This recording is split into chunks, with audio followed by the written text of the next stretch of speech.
Hi, good morning, everyone. This is Jeffrey Cohen, and I want to share a few words. It's Monday, October 19th. First off, why am I wearing this thing around my neck? It's because if anyone comes in the house, I got to put my mask up. It's getting a little close to home here.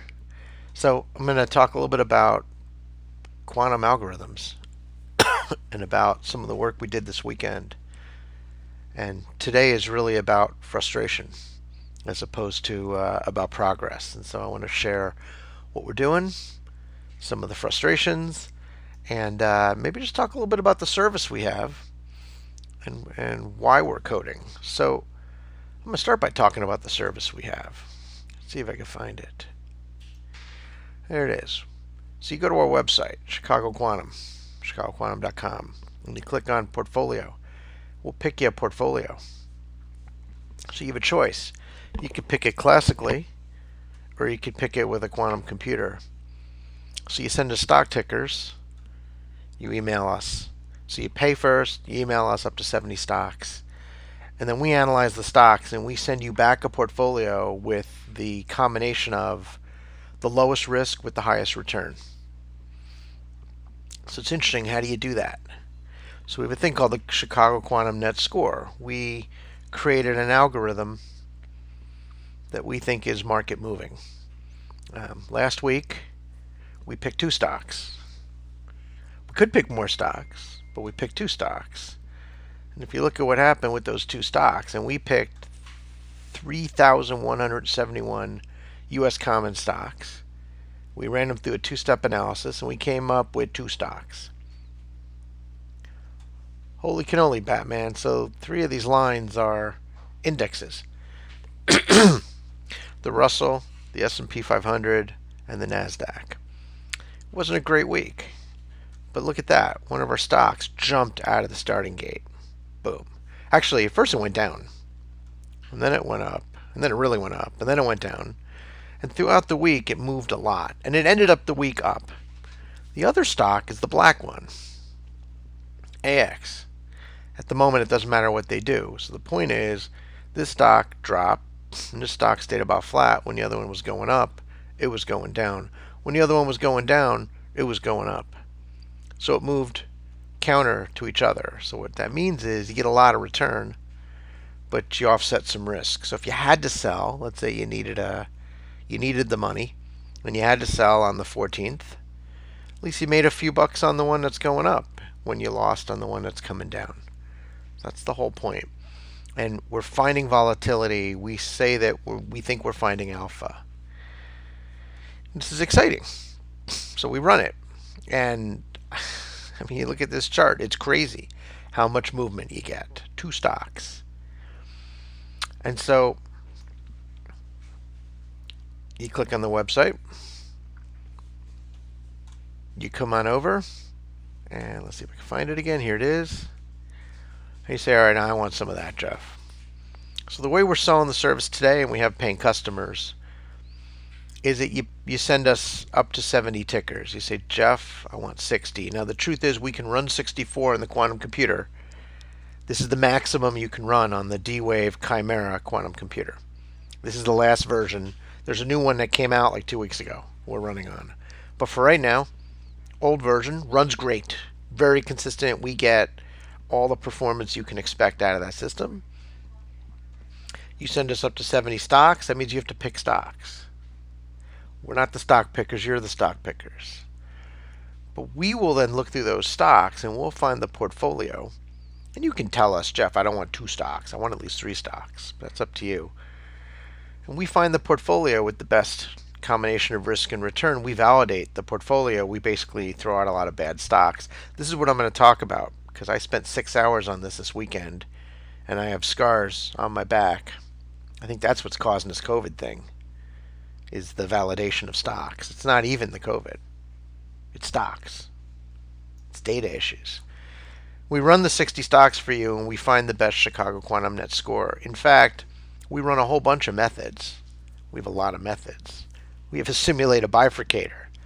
You don't even know what that is. I don't even know what that is, and yet we coded it, and we're using it to pick stocks for you. It was only invented in 2019 out of Japan. It's a pretty cool thing, by the way. We wrote our own. We have a fat-tailed and discrete Monte Carlo. We have simulated annealers, 2 of them, one custom, one from D-Wave. We have genetic algorithms. We run them in 2 different methods. We have one tuned for thousands of stocks. We have one tuned for like 100. We have quantum annealing, pure quantum computing. We love that because it's actually a really cool system. And we run these and we score them, and then we give you the best stocks for each of those methods, and then we give you the winner. 24-hour turnaround, but if you let us know, hey Jeff, I need you to run this in an hour, let me know. Get a hold of me. Call me. Email me and let me know. I'll do my best. So we write you a report. So what I've been doing is I've been giving you stocks that have passed validation. These are stocks that passed on the 15th. These are stocks that passed in early October. I got another set of stocks that validated before the Bears game. By the way, you might wonder, why am I wearing a Bears jersey? And who's 29? Well, 29 is Tariq Cohen. Just in case you guys don't know, my name is Cohen. Tariq Cohen is not my cousin, but I sure wish he was, because he's an amazing running back for the Bears. And I just got to say, the Bears are 5 wins and 1 loss. The Green Bay Packers, I don't know if any of you out there are Green Bay Packers fans, 4 wins and 1 loss. This is the first time, probably in my life, that the Bears are doing better than the Green Bay Packers. And we're going to live this to the fullest until next weekend when we have a chance to blow it. But I'm very excited about the Bears, and they're a great season. So being a Bears fan, I'm giving you the stocks that have validated. And so the problem is that I can't guarantee that these stocks are going to be valid when you give them to me. So what happened was, before the Bears game, I had a set of about 3,250 stocks that were perfect. They ran, there was not one data error. You guys know how hard that is. And then we stopped. My wife's like, hey, well, let's watch the Bears game. I'm like, all right, let's do it. We watched the Bears game. I came back and I had 50 additional data errors. So what happens is Yahoo Finance is continually updating and crunching their data. So even during a Bears game, and then you maybe have a little bite to eat, you come back, and now the data is not validated anymore. And so the validation's at a certain point of time, and we wrote a bunch of algorithms to validate the data. And so this is the part that's proving very frustrating for me, because I think data validation is probably 80% of what I've been doing this past couple days. And painful. But here's what happens. You start taking in a lot of weird stocks. We just took in the New York Stock Exchange, American Exchange. If you guys remember the American Stock Exchange, right? Amex. Well, it's weird stocks, it's small stocks. And so we pulled in the Tape B, Tape Bravo. Because Tape A is other stocks that are listed, kind of like cross-listed. But Tape B are real stocks. Now, Tape C we don't take. Those are tiny stocks, like the ones that Chicago Quantum might offer. Tape B are realistically big enough companies, but there's a lot of issues. There's a lot of days when the data isn't available, and so they keep dropping out. So as we go up to over 3,000 stocks, we get validation issues. So spending a lot of time on that, because if you give me 70 stocks, the odds are I could validate them pretty quickly. They're probably big companies. We can run them no problem, but when you're running 3,000, 3,300 stocks, you get a lot of validation issues. And so what I've done is I've given you the stocks, but you can really pick any stock you want. They just have to be U.S. listed. So we have Canadian. We have every cross-listed Canadian company in our list. So, and then we run them, and then we come up with the answers. And so I'll show you how you can do it. Right? You go in. It's $150. You hit shop. By the way, you do pay sales tax. I apologize, but you got to pay sales tax because we're going to pay sales tax. So please send us an email with your name. Your email address is your phone. It's optional, but in case we need to reach you. And then your stock tickers. It's up to 60 with 10 backups. If we can run 64, we will, but there's no guarantee, so we commit to 60, but maybe 64. Your payment confirmation comes, hopefully at the same time your email comes, and we run it for you. And then that's it. You add it to cart. You pay with a credit card or PayPal, and you wrap it up. And so it's not that complicated. It works great. And if we can find you a terrific stock or a couple of stocks out of an industry sector or out of a market sector, then we're there for you. Now, I was taking a look at the site activity that we have, just to give you a feel for if this is flying off the shelf or not. In the last 7 days, we have 0 sales, which is unfortunate. We have 88 page views, so we're still very early on in this business. And so those who bought got a good deal. And it's early. So in the last 7 days, because that's how I like to look at it, we have 88 page views. We have 37 unique visits, so that's 4.5 unique visits a day. When you look at where people are going, they are going to the portfolio page. We're up almost 50% on views. But they're also taking a look at who's on the team. And the home page is always a big winner. So come take a look. And at least you can understand that we spend a lot of time on things like data validation, data cleanliness, and that's where we're focused. But if you send us your stocks, especially if it's 60 or 70, we're going to validate great. We're going to come back quickly, and we're going to give you the results of the horse race on your stocks. And so that's about it. I would just say if you want to follow us, if you want to understand kind of where we're at, the first place is on Medium. So we have all of our stories on Medium. We have a draft coming up. So we picked 2 stocks this week. This was last week's picks. Then you've got Duncan's question. We try out the new D-Wave Advantage, which is the brand new system that came out in September. We talk about when we picked out of 314 stocks at one time, which was a tremendously huge accomplishment. The fact that we can now run 3,000. The problem is it's twice as hard with every one stock. So solving 314 stocks and picking a winner is 2 to the 314th. 3,140 isn't just 10 times harder. It's 2 to the 3,140th. It's almost infinitely hard. And so we're able to do that. We're able to make those jumps. And so, and you know, we've been showing you here, we picked 4 stocks out of 64. And, you know, we've written papers as well. The other place people like to go to learn about us is they go into ResearchGate. And I like ResearchGate because it's more of an academic audience. It's a serious place to communicate. It's not Twitter. It's not Facebook. No one's going to send you a picture of something inappropriate and ask for you to like it. This is just academics. And these are business people that have an academic bent. And so we have a lab, the Chicago Quantum Lab. We have a research interest of 20.6. Got 1,550 reads. And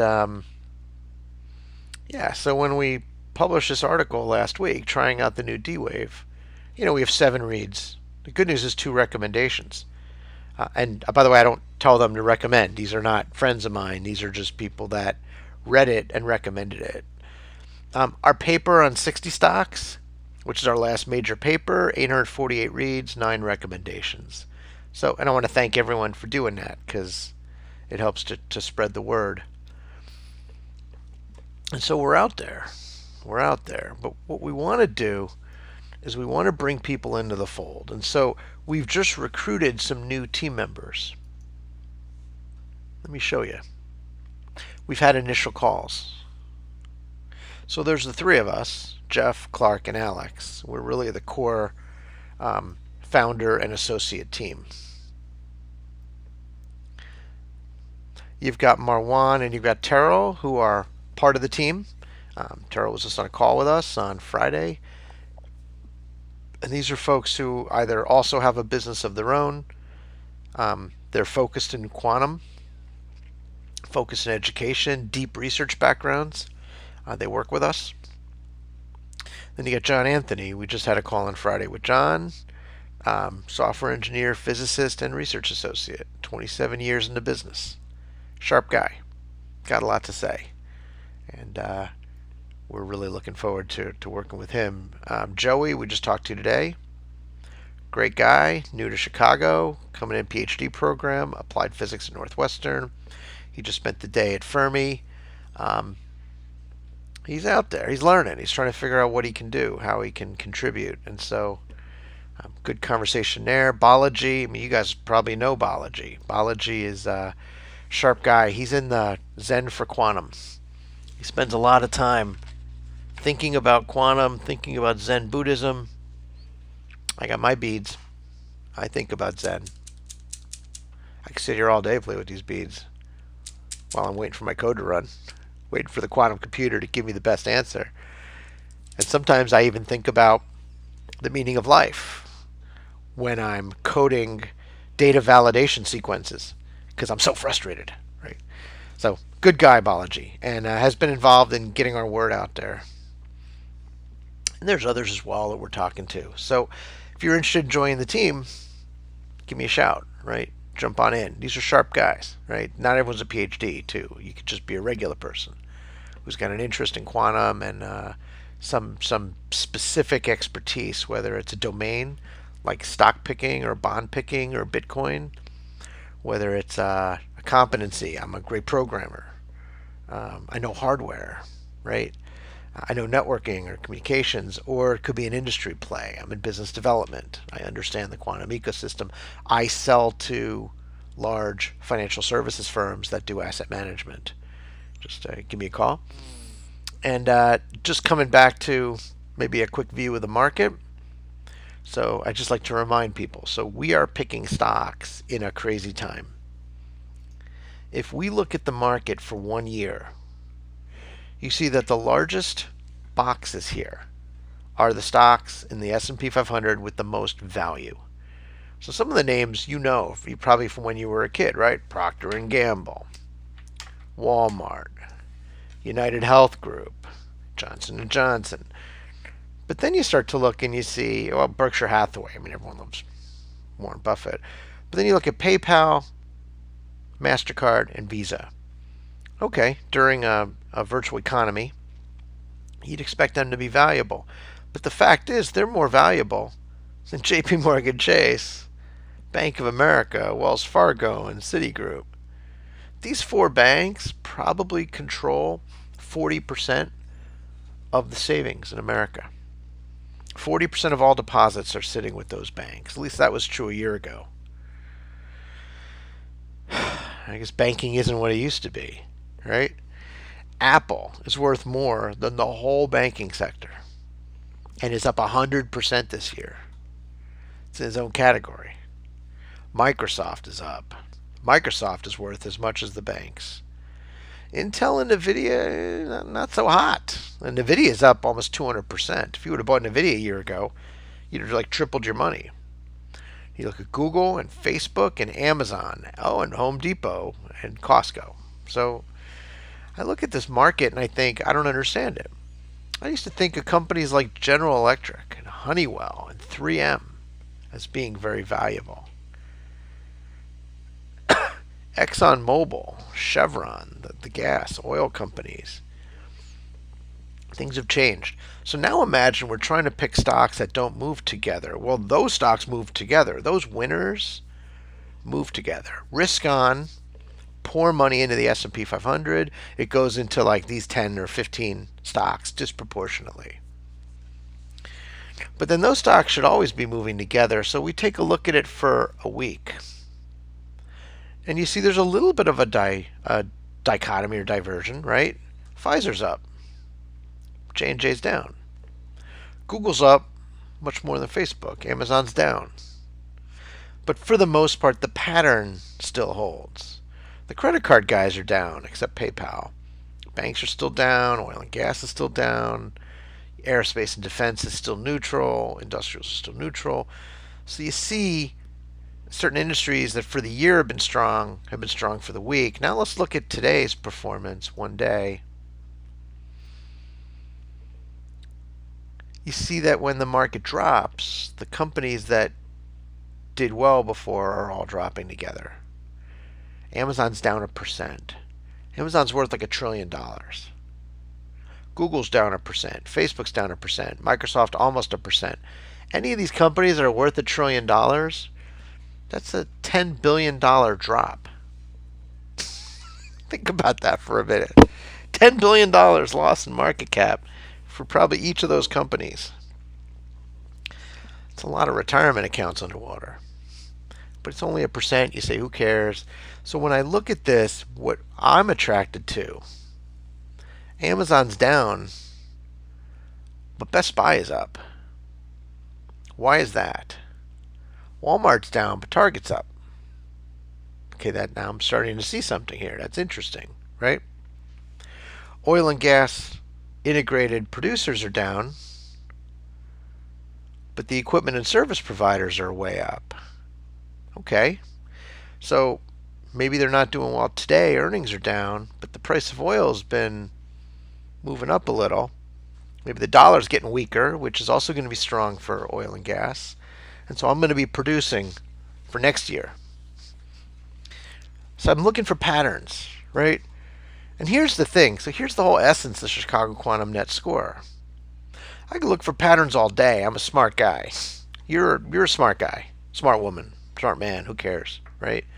You're like, Jeff, I've got a model. I got a thing here. I think that when the banks go down, the credit card companies should go down. So I'm going to bet. Or I think when Amazon goes down, maybe Home Depot goes up, or Starbucks, or some play here. I love Netflix. I hate Disney, so I'm going to trade against them. And for every one of those great ideas, there's probably 20 ideas that aren't so great, and someone's losing money. So we say, let's look at the trend behind the data. Let's stick with a year. Let's look for the patterns. And then let's look at every individual stock in the United States and compare them against each other and compare them as portfolios and see which ones zig when the others zag, which ones go up, which ones have the most return or potential for return with the least amount of risk. And don't worry about your latest theory or your latest stock market expert who's going to tell you why you should buy this stock or sell this stock. Like personally, I love AT&T. I loved them until they borrowed, what was it, $100 billion because they bought somebody. But you never hear about the analysts talking about that. AT&T, I think it was like $120 billion. They borrowed so much money. And so when you look at it, everyone's like, oh, the stock's down. Yeah, but the debt's up. So instead of looking in that level of detail, Jim Cramer, buy, sell, sell, sell. I love that guy, by the way. He's like an idol for me when I was like 10 years old. So he says if you want to hold stocks, you have to spend an hour a week per stock. I'll buy that. I could take a look at maybe 40 stocks, spend 40 hours a week, and then my day job, I guess I just don't work anymore. I just hold my stocks. It's not going to work. So I pick an algorithm that looks at the data behind the stocks, the patterns behind the stocks, and we're going to focus on that. Now, I'm going to look at the camera and I'm going to tell you, so if you are an asset manager, right, you pick equities for a living or you trade for clients or you're yourself an institutional trader, you probably have your own algorithms. You've gotten it right. You love mean reversion. You've got models. You make 5 cents a share and you're loving life, right? You're putting kids through college. But what if you could use a quantum computer to speed up your algorithms, or a simulated bifurcator, or simulated annealer, or any of these things, right? What if you can recast your portfolio so that it can run on a quantum computer? And as the quantum computers get faster, by the way, the new one that came out late September, we can run more than twice the size problem. And we're not even done yet. Theoretically, it can handle a problem that's 3 times larger. We're at about 2.2. This is terrific. So if we could take your problem, we can help you climb the sophistication curve and build better algorithms that can run on quantum, and then run them on quantum for you. you do well. Maybe over time we teach you how to run them. You don't need us anymore. But for others, they'll say, you know what, Jeff, I don't have time to become a quantum expert or hire a bunch of quantum guys. So why don't you run my algorithms? Why don't you run my models? I'll give you the basic bare bones. See what you can do with it. And we're fine with that. We got a whole team, as you've seen, and we'll build those portfolios. We'll build those models. We'll run them on quantum and classical algorithms, and we'll give you back the results. So that's easy. That's what we do for a living. So I just wanted to share it with you because a lot of people don't understand. They think I'm going to buy AT&T because AT&T is down, and I really think AT&T is a great company. For that person, fundamental analysis, that's great. We want to look at all the stocks at one time, and we want to find the pattern that no one can find. The equivalent of looking at 3,000 stocks, or in our case 3,200 stocks, and finding the best combination is like finding a fishing boat in the Pacific Ocean. And the fact that we're able to find it or get really close, get a great portfolio, is something worth talking about. And so in a few days when you look at our product listing, don't be surprised if it changes. We may move from having you give us stocks to a different model. So for those early movers that want to work with us, you got a minimum viable product there that works. And so let me take a look. I don't have any AMAs, but go ahead, ask me anything. And this is Jeffrey Cohen. Thank you very much for listening. And happy trading, happy coding. If you ever want to commiserate about data validation, just send me an email. I'd be happy to chat. Take care now. Bye-bye.